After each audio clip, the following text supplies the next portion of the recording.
Hi everyone, and welcome to this last video in this three-part series where I'm going to be going over what the most powerful laser repeater builds are for the Super Hornet. I've already done one for an all attritions build and another that was made up of all NDB 30s. And this last one that I've chosen is going to be a mix of 4 size 3 Panthers and 2 size 4 Rhinos. And I picked these guns because they all have the same speed and firing rate, and that means that their pips are going to line up so you only have to worry about dealing with one marker in your targeting reticle. That's because both the Panthers and the Rhinos have a firing rate of 750 and a speed of 1800. And this loadout has a total sustained DPS of 1590, and that makes it the weakest out of all the laser repeater builds that I've been looking at. But it does have the fastest firing rate and speed. That means it's going to be the best at landing shots when you're trying to hit extremely fast moving targets. And this level of saturation fire makes it a more forgiving build to use if you're not a very good shot.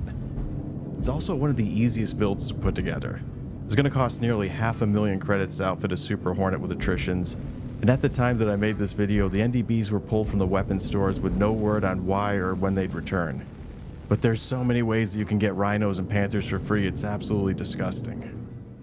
So how do you get them for free? You could ask to tag along with someone who's doing a salvage run so that you can strip the weapons off the ship that they're going after.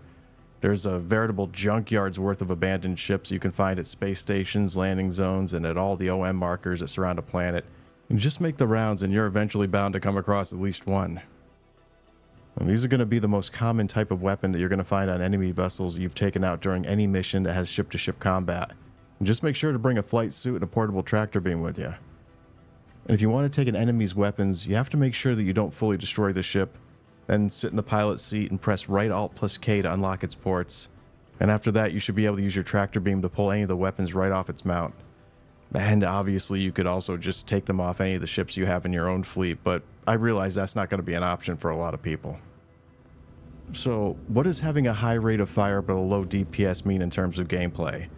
It means that its loadout is going to shine when it's used against light and medium fighters. It's a really good starting loadout to use, and it's going to be all you're going to need for doing beginning to mid-range bounty hunting and mercenary missions. Because when it comes to low-end targets, it really doesn't matter how much DPS you're doing past what the Panther Rhino build can put out, because it's all you'll need to destroy light fighters in no time, and anything more than that is just going to be overkill. So this may not be the best build when it comes to the amount of damage that it can do, but it is the most practical one out of the other three when it comes to cost and accessibility.